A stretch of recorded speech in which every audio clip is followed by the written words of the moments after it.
whenever you're ready. All right, 3, 2, 1. Timer starts now. Yeah, do that clap. It's Click. official. 1, 4, 3, 2, 1. Go. Action. What's up, everybody? This is Rob Ridley and Jeremy Donch. We're coming to you live from National Fire Radio. We got Chris Naylis. Did I say it right, Chris? Yeah, Naylis, like the horse. Naylis, yeah, all right. Because I'm horrible at names. I can screw up a name. It's like, this is John Smith, and I'm like, hello, John Smythe. It's horrible. So anyway, here with the Bergenfield Fire Department. Yep. Here in Bergenfield, New Jersey. Here to talk to us a little bit today about your first fire and a couple other topics. So let's jump into some of this stuff here. First fire. What was your first fire? My first fire, actually, it was, not the greatest one to fight. It was a 3-story walk-up apartment building, and it was a gas explosion. So by the time I showed up, I was actually down in college. I see a huge column of smoke coming up the turnpike. I went to New Jersey City University, so coming out of Jersey City up the turnpike, I'm like, man, somebody's got a good job there. Yeah, right. I'm like, start calling everybody, hey, what's going on? And nobody's answering their phones. I'm like, getting closer and closer. I'm like, dude, this sounds like it might be, our job. Yeah, right. I didn't even know at this point, the building blew up. But so I got close. I got there and realized that that was my first fire. I just become a regular member. I just come off probation, the meeting before, so it was like 2 weeks before. I had a very similar experience. And you have this massive job going, and right there, they really weren't doing. Everything was defensive operations at that point, so it was kind of like standing around. So it really wasn't like the greatest first job, that I actually fought. It was really my second one was more memorable for me. Actually being on the first due engine, riding out of the house. It was a job. Chief's on the scene. He's telling me, they got smoke showing, they got fire going, and in our town we have a lot of garden apartment style, 2.5-story, 3-story. Garden apartment townhouses, and we get that one. He's telling me you got to work the fire going, and I'm on the engine. I'm like, well, all right, this is the first one. Right in the back seat. Right in the back seat. It was like a couple months after we had that fire, the building explosion. I'm like, oh, here we go. I'm sitting there, I got a guy's got like 25 years. He's like, all right, this is nothing. It's another easy job. We're gonna bang this out, take this. We'll be done, wrapped up in an hour. We'll be out of here. I got another guy who's got probably about 15 years at that point. I'm sitting in the back crapping myself, like, oh God, what are we doing? What are we doing here? So and they're like, yeah, you got the nozzle, you're in. I'm like, what? Yeah, what are you kidding me? And it's it's a great. You're training for that. Sure. We do a lot of training, and we did a lot of live fire training. We have our own training facility that we do a lot of live fire. And so I'm like, I was nervous about it, but still like, all right, let's get the hose off, get it out of the bed, get the cross leg, get it flaked. Who's gonna be my backup guy? Get the second loop, set of loops out, and all the way to the front door. I'm just like, oh my God, I can't believe this is happening. Like, how am I gonna be the first guy? So garden apartment. Garden apartment. Fire showing. Yep, fire showing out the rear. So already self-vented out the rear. Already self-vented. I'm like, all right, this Makes for a nice this push. sounds like this will be an easy one. Right. Yeah, great. You get into the first intermediate landing, blacked out smoke condition because they had the door left open, can't see a thing. I'm like, all right, let's call for water, get some water going, and they're just like pushing me. Let's go. I'm like, where am I going to go? Senior man's behind you? Senior man's behind you, pushing you. Yeah. Like, let's go. And he's like, if you're not going to go, I'm going to take the knob from you. I'm like, well, I don't want to give it up. I got my mask up, but I got my knees on the line so no one steals it from me because, in our department, say if a hose line's sitting there, you're grabbing it. That's right. If nobody has it, you're taking it and running. And I actually, later on in my career, a couple times did that. Guys, that's how you get a little bit of a reputation. But, it is what it is. How about you dare to do the job? I'm protecting that thing like, That's right. like it's my baby. I'm holding on to it. I got my knees on. I got my gloves down on the ground. I'm all ready to go. And, we start stretching in. They're just pushing me. I can't see anything. We didn't have a tick with us, because at that point it was 2005-ish. Right. You don't have too many. The departments didn't have a lot of ticks going. Sure. New technology. It's new technology. There's probably like 3 or 4 in the entire department. We didn't have one with us on the first. The first due truck had one, so they're in there searching. I can hear them banging around there, yelling, where the fire is. I can't see a thing. I'm like, what the heck did I get myself? How was the heat? Actually, it wasn't too terrible because it was self-venting. Yeah, I'm like, all right, I've had more in training, but the thing that gets you, it's just a blacked out smoke condition. You can't see anything, even with a tick sometimes. You got it right pressed up to your face. You can't see it sometimes. You're just going by the feel of heat. I'm throwing my hand up in the air, trying to get, see where it's coming from. And finally, it was actually a back, rear bedroom. It took a little while to get. You had to go through the kitchen to get there and get it. But they're behind me, pushing me. Let's go. It's off to the left. Crawl through. Get going. I'm like, where am I going? I don't know where I'm going. Right. You can't see anything. And we got in there, knocked down, hit it, and it was just pretty much kept it to one room. But it's having that adrenaline rush, having that first fire, making sure everything goes right, calling for water at the right time, making sure you have the line bled out, all the things that go back to your training. and just trying to remember it, and you're like, in the meantime, crapping yourself, like I said before, like you want to make sure you don't do anything wrong, because I got these, salt dogs with me that are like, let's go. Yeah, and for you, how old are you? 18 years old. 18, right? Yeah. Fresh out of the academy, Yep. caught a job, they Yep. put you on the nozzle, right? So, testament to your training, Yeah. right? I mean, all the things Absolutely. you just listed are things that, comes with seasoning, Yeah. and over time. And the fact that you had those instilled into you and those type of training techniques, put your hand up, advance, call for what, like all the things that you're supposed to be doing, sounds like you did. I mean, it sounds fantastic. But in like hindsight, looking back at it, you had these senior guys, 25 years, 15 years on, in your department, pushing you, and there's got to be now you've obviously been to a few more fires, so you know exactly what they were Up to doing. one or two more. Yeah, right. But just that culture of, because I've seen it before where people are just like, no, like, Yeah, I'm not going. or they're like, I'm not giving you the line, like, but they get it, your department's culture and training seems like it's kind of pushing that forward to be like, hey, this is your time Go. to get that experience, Yep. and we're going to see what happens. They've That's been awesome. there. They've been there. So a lot of our older guys, they try. They're like, and they, not to just throwing you to the wolves, but they're just like, let's go. No, they keep it- It's your keep an eye time. on you, Go. absolutely. I knew pretty much nothing's going to happen to me because I know I got a couple guys that are real good experienced guys with past chiefs, and I'm like, all right, I'm comfortable enough to know that they're not going to let me go farther than what's safe, but at the same time, they're pushing you to get that experience, get in there, get that heat, get that smoke, see what it's like. So this way, when as you're coming up, Absolutely. you can do the same for guys behind you. Well, it says a lot about yourself too, because being a new kid in the firehouse, and you had senior guys that were willing to give you that position and trust you enough to be in that position. You're a squared away brother. You're not, you're not a skell. You're not a mutt in a firehouse that doesn't belong in that position. And so, it's kudos to you by all means. I was listening to a thing on YouTube, and the guy was he was talking about, I can't remember his name, but he said the morons of the fire service, and he said, he's like, by the way, I want to start off, and I'm one of the C shift guys, and it was like, got a couple of chuckles, but he said, I'm not going to talk about the morons and what you're thinking of. I'm actually thinking about the intellectual, Yeah. your IQ test Mhm. Yep. and where it was, and he was going through all this stuff about history of World War I, and how he said, like, there's an actual article from the Massachusetts Institute of the Stupid and Incompetent or something like that. Like, it was said That's a thing. Yeah, it was 1900s. Yeah, right. World War I. I think they still have membership. And they're like- taking applications. Yeah, we call it something else now, Yeah, we got a few we can send over. It's a different probationary program, but they went on this whole thing about how, like, there's that differentiation of the people who know how to do the job and are with it, Yeah. and then those who aren't. How we've kind of in some areas of the country we've let morons really come on wild. in. Yeah, I mean it's like we need bodies. So let's go to Folsom here, and like you talked about that draft in World War I.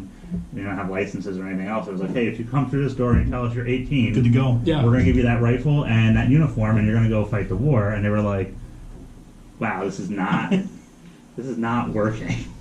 And I mean, hey, we won, so awesome, back-to-back world champs, right? Blue But- T-shirt culture doesn't work though. Like, hey, join, we'll give you a T-shirt, and Yeah. you're a body. Thanks for coming. And that's one of the things for your own department there. I mean, just taking some notes as you're talking about, like that aggressiveness with the line, and having that mentality come out. It's like, because sometimes you say you get that reputation, Yeah.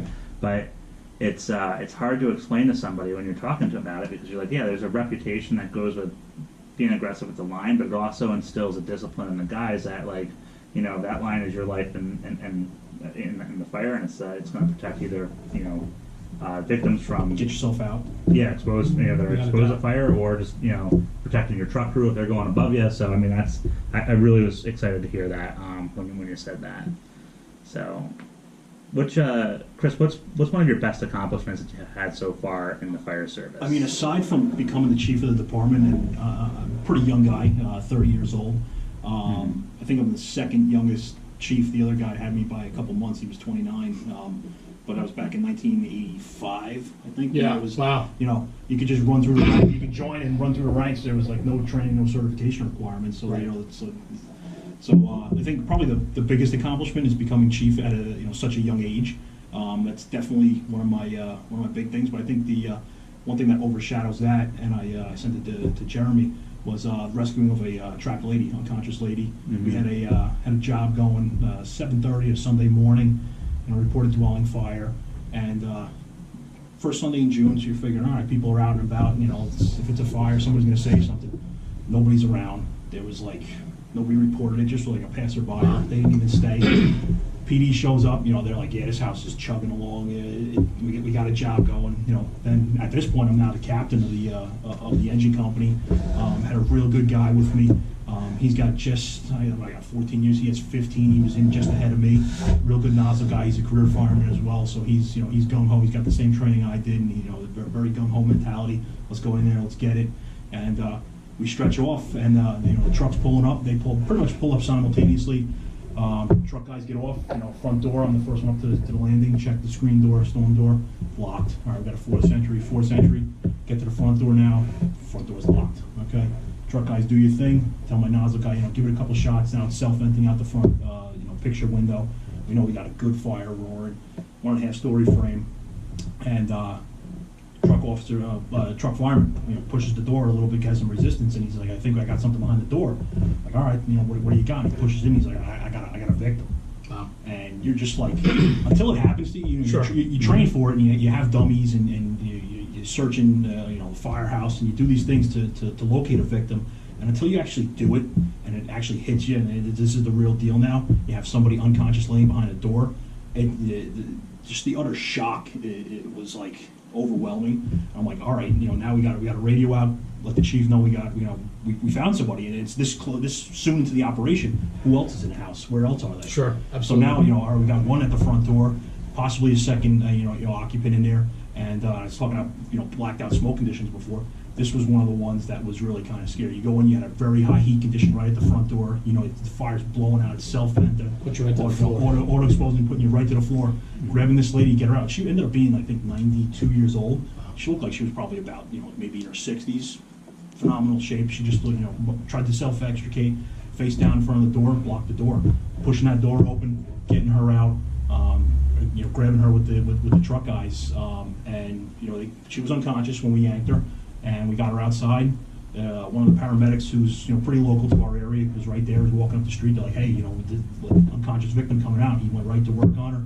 They got her revived. Awesome. And we gave her, I think, 360 more days, on Earth, and she ended up dying as a result of her injuries. But one of the real more satisfying things is she, sent a nice letter after she kind of came back, went to rehab in a little bit, and thanked us for getting her out. And then upon her passing, she left our department a $10,000 donation. Wow, that's so fantastic. it really felt good, as a boss, for the guys to really, do what they did, yanking her out. Me telling them, hey, this is what we got. This is what we got to do. Everybody kind of working together, truck working with the engine. Meanwhile, my guy's on the nozzle. He's penciling down the fire auto exposing, give us a little bit more time to try to get in there, get anybody else. Her son actually was farther deep into the house. He succumbed to his injuries. So it's kind of a disappointing thing, but Yeah. So you have disappointment on one hand, but you're able to rescue, another one, and it was one of the more astounding accomplishments. Sure. I think, That was there. because it's, and it'll stay with me forever. Until you have your first one, it's like, it was a great feeling. Kind of joy and jubilation, but kind of sorrow at the same time. So it was it was a very fine kind of line to walk there, being happy that you grab somebody, but also somebody Yeah. else, perishes. But Well, I also think that just in training alone, you train, like you mentioned about, like you're inside, you're pulling these mannequins out and everything else, and you're doing all this simulation. And there's two types that go with this. Like we have that one, like you just described. You're at a house fire, and I forget the line who said it, but like the garbage man's not surprised when he sees garbage he turns the cans. corner and he has and you see jumping fire, joints. Exactly. Yeah. But like you do, when you do come across that person who's now you're doing a search for life and you've done it multiple times. Now there's somebody here. It's almost like the car comes to a complete halt in the middle of the road. Absolutely. And then now you're like it's that brief pause. It only takes like a fraction of a second, and then you're back in the game. Yeah. But then in the other one, like I had somebody up in Fairview, and we were told they were trapped, and we ended up going up there, and I just remember like when I actually came face to face with the person in the smoke, and there was this like fleeting moment of like, oh crap. Yeah. Like now, like I was responsible before this, and now I'm really responsible. Yeah. Like I hope I don't screw this up. And then that lady fought me because her dog was she's like, I'm not leaving without my dog. She started to like dig in, and I'm like, No, you come. we got it. I looked through the smoke. My partner had a dog like a little football. And I was like, all right, we can go. And, Yeah, let's go. But yeah, that's always something. So What an accomplishment, though. I mean, that's incredible, right? All Yeah. the, Yep. you know, what, 30 years old? So you've been 12 years, 12 years in the department. about 12 years. And you know, some guys go through a whole career never making a grab or having a situation that they get put in firsthand. Maybe they might be on the fire ground, but they're not the one to actually make that grab. Maybe they're part of it. But the fact that your crew got penciled back to fire, held the fire in check, right? So you guys were able to make the removal, forcible entry. I mean, these are all things that add to the, you know, grand scheme of things, right? Yeah. The ultimate goal. Oh, And, we looked at it. We was like, you know, that fire could have went way worse. It could have went, you know, Sure. totally south. And we say to a lot of people, and it's a shame, but you put that fire in some other places, and it's not going to turn out the same result. You're absolutely right. So, it's a testament to the guys, you know, and the members of the department actually committing to the training, doing what they're supposed to do. You know, people pushing forward and overcoming a real big obstacle, and having that lady there, that, you know, that's a pretty strong obstacle to overcome. Without a doubt. That a lot of people probably just were like, all right, you know, time to go home, forget about it. You know, after the guys that yanked her, and, you know, they were kind of they're mentally spent. You know, those guys, you know, they need to be rehabbed, but you know, it's just goes, you know, it's a testament to the training that everybody has, and the culture of our fire department. You know, like I put in my notes, you know, we have our own live fire training facility. We're one of the only ones, you know, one of 3 in the entire Bergen County, and people come to us Right. for the training. I've been there. Like, Yeah, for training. It's fantastic. It's So- great, and it gives these people the, you know, the smoke, the heat, and the fire that, you know, you not necessarily would have otherwise. Right. And it's that enables my department to be kind of head and shoulders above a lot of other people, and I'm proud to say that because, Of course. you know, I get to fight fires every week.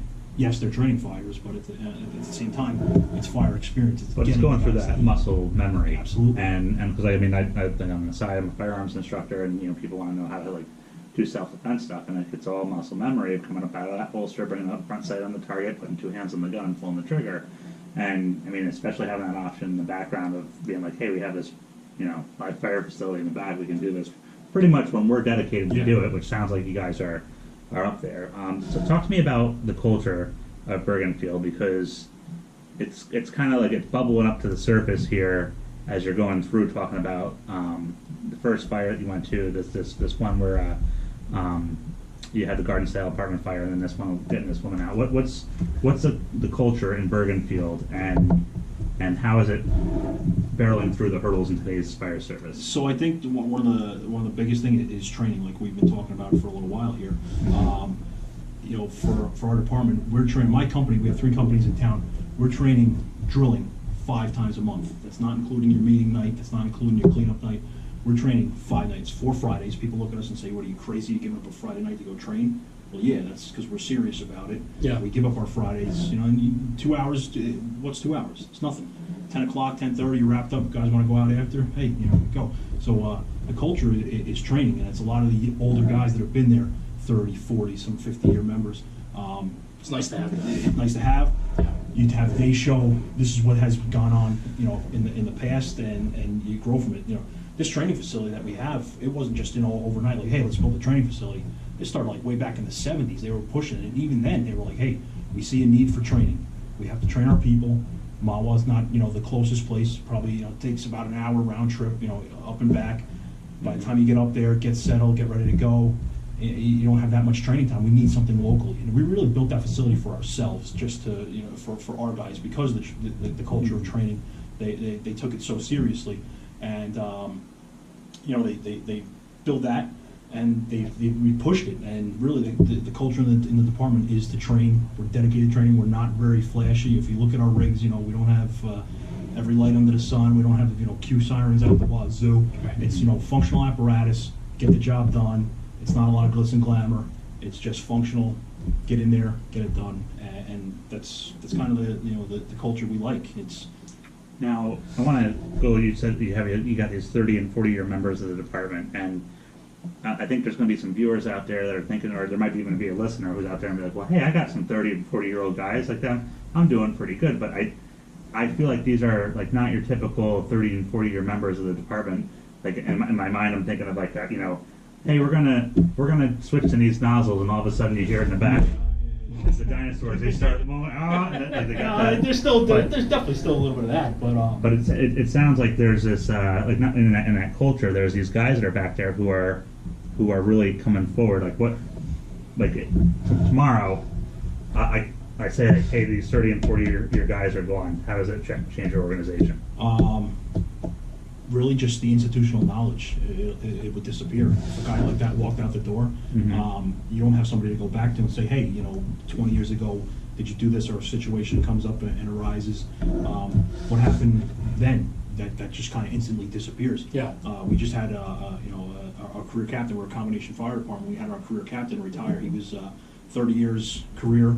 He was a volunteer for 35 years, and he walked out the door and he's gone. That's a person you rely on to, hey, give me your information. What did you see? What are your experiences? Everybody's got something to offer, and if somebody like that walked out the door, it'd be tragic to our department. But again, it goes back to them passing their knowledge along. So even me being a 14-year member, I have a lot of that old institutional knowledge because guys have talked about it. They've talked about their, what's gone on in the past, how it relates to stuff going on now, what trends are moving forward, and that's kind of where I see it. Do you find in your department? Do you find the newer generation? Do they value the expertise? Do they value and understand how important it is for that 30 years of experience?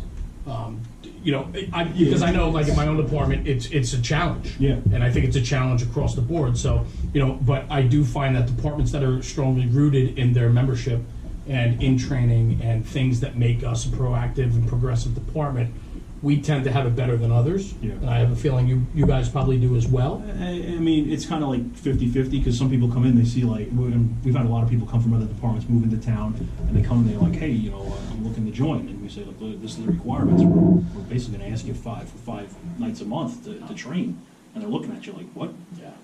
We train once a month in my fire department, or some departments don't even train at all. Yeah. It's like to hear them, you're like, scary. What? Yeah, you're absolutely right. What? But some of the newer people coming in, it's kind of tough. You have to really try to relate to some of these, to the younger kids. You got to use some more technology. You got to use, some more videos, some more things. The biggest challenge I find with the newer generation, they don't have a lot of mechanical knowledge and a lot of mechanical, skill sets. Whereas guys coming in, with me 15 years ago, I was pretty decent. I landscaped. I used power tools growing up, so I had a really good working knowledge of how to use things and adapt to the fire service. Now I got these kids coming in and all they know is how to play video games, and they got great thumbs, but take a saw and go cut rebar off a window to vent the window. It's as simple as putting fuel in a fan. Yeah. Right. I mean, they run their car out of fuel because they didn't know, or they run their car out of oil because they didn't know how to do an oil change. We got to explain to somebody it's mixed. Yeah, I think that's one of the biggest problems that we face is trying to overcome that. And it's a serious. I think in the fire service in general, that's probably the biggest issue that they have is having people that aren't really skilled mechanically and to be able to put those kind of things together. Because the fire service, you go back to muscle memory, like you were talking about before. A lot of those skills are basically parallel. And if they don't have them growing up, I was fortunate enough that I did. Sure. It's tough for some of these kids. Well, and I think too, it's like for us, that newer generation, I remember reading about leadership and where the mindset of our, of millennials can be. And one of the things that came out of this article I was reading is that if you ask kids like 20 years ago, hey, what do you want to be when you grow up? And I want to be a doctor, or a rocket scientist, or an astronaut, or whatever. And now there's people that are out there who are like, well, I want to be famous. And they're citing like somebody from Instagram or YouTube, these personalities that are out there. And it's really kind of just odd to me sometimes how, we call it the digital crack, but how do I survive without my smartphone? Like, if anything happens to my smartphone, I have a panic attack and I'm going on some kind of medication. It's like, it was the worst week ever. I have PTSD now. I was without my iPhone for 3 weeks. I kind of saw it too, coming up, going, graduating. I didn't know what I wanted to do at first when I was in high school. I'm like, I don't know. Yeah, I want to be a fireman, but do I want to make this a career? Do I want to go on to college? Do I want to do something else? And it was like they're pushing these kids, even from when I was in high school and now I see all the time. But you got to go to college. If you don't go to college, you're worthless. Yeah. There's a lot of trade jobs that aren't being filled by people because they just can't find these kids. These kids want to be on their phone and want to play video games all day. You need plumbers, you need carpenters, you need those things, and all those basically skilled trades are. We have those guys in the fire service. They kind of, like I said before, they parallel each other. That's right. I got a guy who's a carpenter. Well, if I have a collapse, he might be able to tell me about structural members and this and that. Or if I have, a sprinkler issue, a guy who's a plumber might be, well, this is the service coming in. Kind of those things that you took for granted, I think, a number of years ago because you had so many skilled people like that coming into the fire service. You don't really have that now. Yeah. So that's Agreed. It's a huge challenge for But I think not only us everybody. as a fire service, right, as a brotherhood, we need to embrace today, right? Yeah. And it's a lot of us get hung up on well, we used to, and it used to be this way. We always did it this way. Right, and I think what happens is the guys with 30 years experience and 40 years experience, and those senior men are having a harder time than a guy like me with 24 years experience, Yeah. right? Yep. And so, and then I'm still having a problem, but I can relate a little more because guess what? Here I am. Or guess what? This is a podcast, Yeah. right? So all of that, we have to find an equal balance. Absolutely. But I agree with you, and you hit on something very important, is that the technical end of things, where today they've taken vocational skills out of Right. high schools, and vocational schools are missing now, and it's all computer graphics and marketing and advertising, and it's all computer driven. I understand that. I think, though, you're absolutely right. The fire service was really based upon guys that were blue collar, roll their sleeves up, get the job done. They hit themselves with a hammer. Guess what? They get back up and they finish hammering that nailing. And so we have to find, as the fire service, we have to find that even balance. And I think that takes one side listening to the other and hoping to find that balance. But the tough part is how do we get the newer generation to even want to be do it. in the fire service? And that's the hard part. Well, and that, we want to be leaving this better than You found I it. found it. And I know, like, for me right now, I'm struggling at work because at the end of this month I lose my senior guy. I lose Craig, and we're joking, Uncle Craig. He's my aggravation, like, because he's got zero left to give. Like, he's just like, he'll tell you exactly how it is. But and somebody said, "Oh, you're gonna be, you're gonna lose your headache." I'm like, "I ain't losing the headache. I'm gaining one." They're like, "What are you talking about?" I'm like, "Because this guy has that knowledge of like where hydrants are. I swear, if there's a storage connection on a rock somewhere, like he'd be like, yeah, I'm getting 200 gallons a minute out of this thing." And it's like, and he was a plumber. He's a steam fitter. So like, there's times where I want to strangle him because I've heard this line multiple times. But at the end of the day, like, you're learning so much about it. And so he goes, "Well, the plumbing code says," and it's like. But he'll relate it back to like number of toilets for the occupancy. If you have this many people in the building, you have to have this many bathrooms, this many fixtures, and you start looking at stuff like that, and you're like, all right. And then he's like, and then you're supposed to have this and this, and it kind of all builds off that. So What he told you? Toilets. yeah, That's good. yeah. He said my whole career has been down but yeah, it's good stuff. And it's just as far as like the new generation, like we embrace them, but we go from that known to the unknown for them. I think is a huge struggle for me. And like I used to be good on my feet with that, but now like I'm starting to learn. Like I'm like, all right, who are they following this week? Joe Swizzy Pants? Who's Swizzy Pants? All right, Right. he's the guy that's got the Swizzy Pants on. What's going on?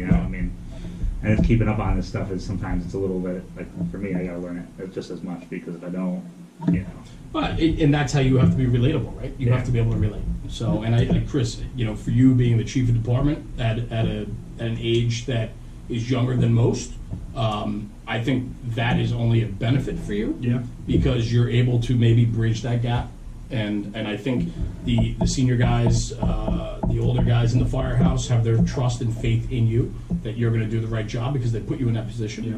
And the younger guys are looking at you saying, okay, this isn't a 65-year-old man giving me orders or designing this department for the future. It's a 30-year-old man, and so I'm a little more relatable to that. And I think you're in a real good spot. I think fantastic career so far. Thank you. And we'll certainly get you back in here another time to tell some more stories. There's no doubt. It'd be awesome. So- There's some that probably aren't for the radio, but you know, there's a lot to be shared. We actually have this thing coming out. It's called National Fire Radio After Hours. And instead of this white light, we have a red light that comes on, a little like relaxing jazz music, and you know, I'm sitting here with a Manhattan or something like that. Yeah, I'm now like, we're "Tell me your talking." story, Chris. Now we're talking. A little smooth jazz, you know. It's nice. It's a relaxing atmosphere. And So. it's, you know, you have to be 18 years or older to watch it. Listen to it, folks. No. I think we might be able to roll that out. So, Chris, thank you. No, guys, I mean, we really appreciate it. appreciate you having us. Thank you And, guys very much. Yeah, we loved having you. And guys, for watching, thank you. Rob and Jeremy, Chris Naylis, Chief of the Bergenfield Fire Department, did a home run of a job tonight for us. And keep watching and keep looking out. There's a lot more material coming out. So take care, everybody. Thank you. Be Have a safe good out night. there.